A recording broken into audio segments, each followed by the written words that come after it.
Saludo al diputado Carlos Heller. ¿Qué tal, Heller? Eduardo Serenellini, ¿cómo le va? Buenas tardes. ¿Qué tal? ¿Cómo le va? Bien, Buenas tardes. muy bien, diputado, muy bien. Ahí cerrando el año, con mucha actividad. El otro día hicimos acá los números en relación a la actividad que se tuvo en el Congreso, acá en la Cámara de Diputados.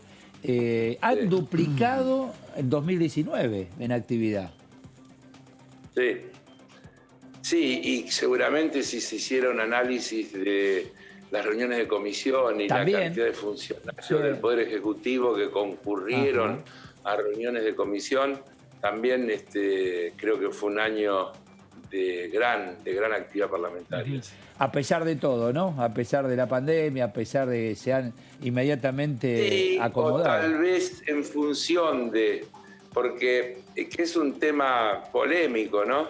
Pero efectivamente la virtualidad facilita muchas cosas. Ujú. No hay duda que la virtualidad facilita muchas cosas. Sí, sí. Eh, Esta nota, si yo hubiera tenido que ir hasta los estudios, por ahí era más difícil. Ah, claro, claro. Y las reuniones de comisión que se hacen a una hora determinada y los funcionarios que pueden actuar desde sus despachos y demás Ujú, ahorran muchísimo tiempo. Yo sé que la presencialidad tiene un valor irreemplazable, ujú. como nos pasa en la vida cotidiana, pero no sé si en el futuro no habrá que estudiar serenamente, sin especulaciones, el tema de alguna combinación, porque sobre todo en un país tan extendido como el argentino, Ujú. las grandes distancias, para alguien como yo que vive en Buenos Aires, esto no es significativo, pero para alguien que vive en Jujuy o en La Rioja o en Misiones o en Tierra del Fuego, venir a las reuniones de comisión Ujú. es mucho más trabajoso, es mucho más tiempo, entonces probablemente muchas de esas cosas, combinando la presencialidad con la virtualidad, podrían permitir un mayor aprovechamiento del tiempo y Ujú. un resultado más positivo del trabajo. Pero bueno, no es este el momento de la discusión, es una reflexión Está bien, está muy para, bien. para analizar con calma. Sí, señor, y balance, y balance. Bueno, Claro. el tema fórmula, ¿por qué la inflación no? ¿Por qué no se ata la inflación? ¿Por qué dice, no, no, vamos por la recaudación, vamos por el salario y punto, con eso alcanza? ¿Por qué la inflación no se A ver, incorpora? a ver, a ver. Mire, yo le voy a dar mi opinión y que además la ha dicho hablando de otras cosas y que Ujú. es fácil encontrar opiniones mías al respecto, así que ustedes podrán corroborar que no es una opinión de oportunidad, digamos. Yo hace rato que vengo sosteniendo que en la Argentina hay dos cosas de las que debería salir. Una es la indexación y otra la dolarización, ambas muy difíciles. Ambas muy difíciles. Pero una de las formas de salir es avanzando en cuestiones donde no estemos todas las cosas ligándolas a esos parámetros, porque si no, la economía sigue siendo indexada. Eso por un lado. Yo creo que la razón de fondo en este caso es otra. En primer lugar, déjeme recordarle que la fórmula que se va a aplicar es una fórmula, yo diría, un poquito mejorada de la que se aplicó en la etapa anterior, durante la gestión de Cristina Fernández de Kirchner, y que permitió que en términos reales el valor de las jubilaciones crezca un 25,8%. Y cuando se aplicó la otra fórmula que tenía un componente fundamental de inflación, 70% de inflación y 30% de salario, el valor de las jubilaciones perdió casi un 20%, un 19,5% para ser más precisos. En tercer lugar o segundo lugar, no me acuerdo por qué lugar íbamos, yo le diría lo siguiente. No es muy lógico atar un ingreso como el de la jubilación a algo muy distinto de la evolución que tienen las remuneraciones, porque en realidad el sector pasivo debería ser una continuidad. del sector activo. Y lo más lógico es que la evolución que tienen los pasivos tenga correspondencia con la que tienen los activos. Por lo tanto, es virtuoso atarlo al salario. Sobre todo es virtuoso atarlo al salario cuando se trata de un proyecto político que pone la recuperación del salario como uno de sus objetivos fundamentales. Todo el discurso oficial que estamos escuchando todo el tiempo, que repite el presidente de la República, que repite el ministro de Economía, de la que habló la vicepresidenta días pasados y demás, siempre tiene que ver con que hay que reactivar la economía del lado de la demanda y eso se hace mejorando los salarios. Si en realidad a la Argentina le pasara, piénsenlo un poquito, que los salarios cayeran y que la recaudación tributaria cayera, la realidad es que no sería posible atender a las jubilaciones. Supongamos un país que tiene una disparada inflacionaria y caída del salario real y caída de los ingresos fiscales. ¿Con qué recursos se atendería a esa indexación del sistema previsional? ¿Tomando nueva deuda o emitiendo? ¿De qué se trata? Entonces, yo les diría a los que son tan hinchas del vínculo con la inflación y que se oponen a los parámetros que estamos planteando, que en realidad se comprometan junto con nosotros a aprobar las leyes de reforma impositiva, por ejemplo, para asegurar que vamos a mejorar el perfil impositivo de la Argentina y que vamos a mejorar los ingresos fiscales, que nos acompañen en las acciones tendientes a evitar la evasión, la ilusión, la triangulación, en la facturación desde países de menor tributación, etcétera, etcétera, que son todas cosas que tienen que ver con la posibilidad de mejorar los ingresos tributarios. Que no se olviden que ellos aprobaron todas leyes que disminuyeron los ingresos tributarios, como la reducción que hicieron sobre el impuesto a los bienes personales y otros en los que permanentemente sobre las retenciones, etcétera, en las que efectivamente tuvieron políticas que iban en contra de la generación de ingresos tributarios. La política de este gobierno es la que el ministro Guzmán el otro día en un debate o no sé cómo llamarlo, que tuvo con Pablo Roca, cuando Pablo Roca le habla del déficit, de cuál es el déficit soportable y le pone así con las manos, él le contesta, mira, hay dos maneras de resolver eso. Una es la tradicional, que es achicando los gastos, cosa con la que nosotros no estamos de acuerdo porque la Argentina no podría ir por ese camino, y la otra es aumentando los ingresos. No sé si recuerdan, esto pasó la semana pasada, fue un debate de la semana pasada. Entonces, es contraproducente y no real plantearse que es posible atar un rubro como el previsional a la evolución de la inflación y no atarlo a variables reales de la economía como son los salarios en su concepción más amplia, porque se ha incorporado la alternativa salarios de RIPTE y salario de INDEC, la mejor de las dos. Y se ha incorporado ajuste trimestral en vez de semestral, de manera que tendría que irle muy mal a la Argentina para que esas variables no entraran en un proceso de recuperación, porque están muy bajos los puntos de partida, producto de las políticas que se aplicaron en los 4 años anteriores. ¿Saben por qué cayó el valor de las jubilaciones durante la gestión macrista? Porque el 30% de la fórmula era salarios. Era 70% inflación y 30% salario. Y como los salarios perdieron frente a la inflación, las jubilaciones perdieron también y cayeron en su valor real. Entonces, esa es la realidad de lo que pasa. Usted tiene dos experiencias. Una en la que se aplicó una fórmula parecida a esta que se aplicó, que fue absolutamente exitosa. La otra que se aplicó los últimos 2 años de la gestión macrista, que fue un desastre y que lo único que hizo es hacerle perder valor adquisitivo a las jubilaciones y a todo lo que tiene que ver con la seguridad social, porque cuando uno dice jubilaciones, eso después termina atado a la UH y a las otras cuestiones que se ajustan todas de manera similar. Entonces, esa es la cuestión. Diputado, lo que pasa que... Sí.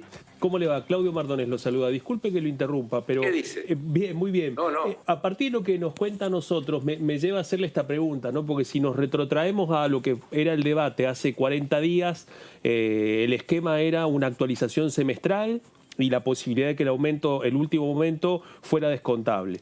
¿Usted Sí. cree que si eso se hubiera mantenido, la negociación ahora para poder sumar votos y poder llegar a poder transformarlo en ley sería mucho más dificultosa de lo que ya es? Y también aprovecho para preguntarle, ¿cómo fue esa negociación con el Senado? ¿Le preguntaron a usted? ¿Analizaron el escenario con la Casa Rosada? ¿Cómo fue? Mire, no, yo le voy a contestar lo que yo le puedo contestar, que es lo que yo sé, porque yo no puedo contestar lo que no sé. Yo cuando me enteré que se iba a dar a cuenta ese 5%, hice llegar mi opinión que me parecía que no estaba bien. Lo dije donde lo tengo que decir, no haciendo declaraciones periodísticas. Hoy lo puedo decir porque eso es un tema superado. Y la verdad que yo me alegré muchísimo cuando vi que el Senado planteó esas dos modificaciones, porque esas dos modificaciones mejoraron la situación para los jubilados. No es si mejoraron la situación sobre los votos a conseguir, mejoraron la situación de los incluidos en el sistema previsional, porque ese 5% no es a cuenta, porque se incluyó el tema de RIPTE y INDEC, la mejor de las dos mediciones, y porque se pasó de semestral a trimestral. Todas cosas que favorecen la situación futura del sistema previsional y que no la ponen en riesgo. Yo les pido que, insisto en esta reflexión, si usted no ata la evolución del sistema previsional a las variables de los recursos, porque cuando usted dice salario, está hablando también de aportes, ingresos previsionales. Cuando usted dice recaudación tributaria, sabe que esos tributos tienen una parte que van al sistema previsional. Si usted dice inflación, es un salto al vacío, es una apuesta contra nada. Entonces, yo le digo, ¿y si sale mal? ¿Con qué recursos? Porque si cae la recaudación y caen los salarios, ¿de dónde? Contéstenme ustedes, ¿de dónde van a salir los recursos? Es importante lo que plantea usted de trabajar y que lo acompañen en la discusión por el tema tributario, porque hay mucha gente que queda hoy, y ojalá no muchos más, en la informalidad, y son aquellos que dejan de aportar, por ejemplo. Seguro. ¿No? Seguro. Y hoy yo escuchaba en el debate en la comisión de algunos legisladores que marcaban como una crítica a las moratorias en las que se había incorporado gente. Reflexionémoslo juntos por un momento. Hoy se dice que hay una informalidad de ¿cuánto? ¿30, 40%? ¿30 y pico por ciento de trabajo 30 informal? y algo, no llega al 40, sí. Dígame una cosa, cuando esa gente llegue a la edad de la jubilación, si no los incluye en una moratoria, ¿qué hace? ¿Los tira por la cuneta? El problema es que esta gente aísla los hechos, dice, incorporaron gente que no tenía aporte, convierten a las víctimas en victimarios. Esa gente que no tenía aporte, porque fueron explotados por un sistema donde no se hicieron los aportes que tenían que haber hecho. Y hoy pasa lo mismo con un montón de gente. Entonces, si no queremos que cada 3 o 4 años haya que hacer una moratoria e incorporar millones de personas sin aportes, hay que trabajar enérgicamente para terminar con el trabajo en negro. Imagina un blanqueo para que se formalice la gran cantidad de gente que está informal. ¿Imagina un posible blanqueo, laboral? Pero es que no es un hecho voluntario. ¿Por qué hay trabajo en negro? Si todo el tiempo estamos escuchando a los economistas liberales que dicen que para recomponer el empleo lo que hay que hacer es disminuir los aportes previsionales. ¿O no lo escuchan ustedes? Los todo aportes el tiempo patronales, sí, los aportes patronales. Sí. Y si usted baja los aportes patronales, ¿con qué recursos va a sostener el sistema previsional? Pan para hoy, hambre para mañana. Son los que después van a venir a decir que hay que hacer un sistema complementario de privado para que aquellos que tienen recursos y que tienen hechos los méritos suficientes hagan su propia reserva y su propia jubilación. Sí, nuevamente se está hablando del tema ese. Que contenga a todos, un sistema solidario, Si queremos un sistema que contenga a todos, tenemos que trabajar contra la informalidad y tenemos que trabajar para que todos los trabajadores aporten su parte y los empleadores la suya, para que el sistema tenga consistencia. Si no, no hay sistema que pueda aguantar. Tenemos otro agravamiento, que es la destrucción de empleo que produce la tecnología y la menor cantidad de trabajadores reales que la economía va demandando en función de las nuevas tecnologías, que nos va a llevar a una discusión mucho más de fondo a escala mundial, similar a la que pasó en la revolución industrial. Es decir, cuando la tecnología reemplaza trabajo humano en esas dimensiones, hay que volver a discutir si la jornada laboral puede tener la extensión que tiene o hay que ir a un esquema de una reducción de jornada laboral. En relación, Eso no se puede hacer. en relación a la revolución industrial, esta tiene una diferencia que es mucho más rápida. Esto es mucho más rápida y mucho más profunda. Pero, amigos, ¿cómo se resolvió? La gente empezó rompiendo las máquinas. ¿Se acuerdan? Porque veían a la máquina el enemigo. Está en la historia eso. Entonces le metían un fierro a los engranajes para que las máquinas se rompan. Pero se dieron cuenta que eso no era la solución. Y hubo otras, hubo luchas, hubo protestas, hubo muertos en esas luchas. Los mártires de Chicago son parte de esa lucha de la humanidad. ¿Cómo terminó? Con la reducción de 12 horas a 8 horas de la jornada de trabajo y la redistribución entonces del trabajo resultante entre más gente nuevamente. Digo claramente que no es un problema que vamos a resolver en la Argentina, lo estoy planteando para entender la magnitud de la complejidad. Los temas de reducción de jornada laboral requieren decisiones globales. Francia lo intentó hace unos años y no lo pudo llevar, bajó de 8 a 6 horas la jornada de trabajo y fracasó porque perdió competitividad frente a Alemania, frente a Gran Bretaña, etcétera, y tuvo que volver a las 8 horas. Esas son cosas que se pueden resolver cuando hay un consenso global y se toman medidas globales en el mundo entero y se aplican a partir de ahí nuevas políticas. Yo no estoy diciendo que Argentina pueda hacerlo y que esa sea la solución para nosotros en el corto plazo, pero planteo que en el mediano plazo la humanidad tiene un problema muy grave, que es la acelerada destrucción de puestos de trabajo que genera la tecnología, que no va a ir para atrás porque es inevitable que siga avanzando y que nos va a poner en dos esquemas. Miren, uno, o va a haber gente que va a trabajar y va a ganar bien y el resto van a tener una renta básica universal de subsistencia, o va a haber una redistribución de la jornada de trabajo y se va a acotar la enorme ganancia que hoy tienen los grandes grupos económicos, porque no es que falte plata en el mundo.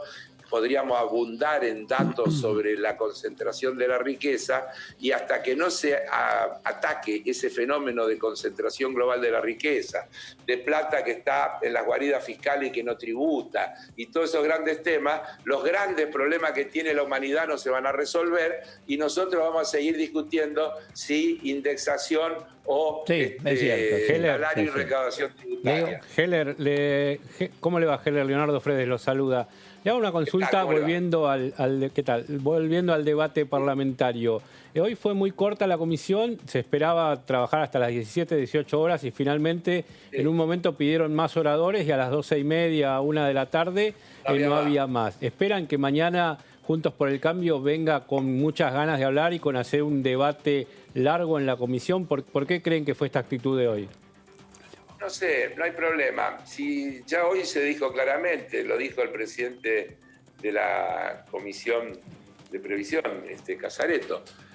Nosotros lo vamos a escuchar todo lo que quiera. Lo que le dijimos es que hay mucha gente, es decir, Juntos por el Cambio exigió un reglamento donde hay un fuerte incremento de la necesidad presencial. Solo los factores de riesgo y los mayores de edad pueden seguir haciéndolo de manera remota. Por lo tanto, hay muchos diputados que tienen que viajar, tienen dificultades para venir, tienen dificultades para volver, teniendo en cuenta que el día siguiente es 24 de diciembre, y nos han pedido que a partir del mediodía, en función de los horarios de vuelos, en función de la calle... Ustedes saben que hay provincias donde hay con suerte un vuelo diario. Sí. Y si usted no toma ese vuelo, se quedó sin poder volver a su provincia. Entonces nosotros nos hemos comprometido a que al mediodía vamos a firmar dictamen. Pero vamos a permitir que hablen todo lo que quieran. Casareto y yo nos vamos a quedar todo el tiempo que haga falta como presidente de las respectivas comisiones y vamos a escuchar todo lo que los diputados de Juntos por el Cambio quieran decir. Diputado Heller, gracias por su tiempo. Gracias a ustedes por la invitación. Gracias, muchísimas gracias.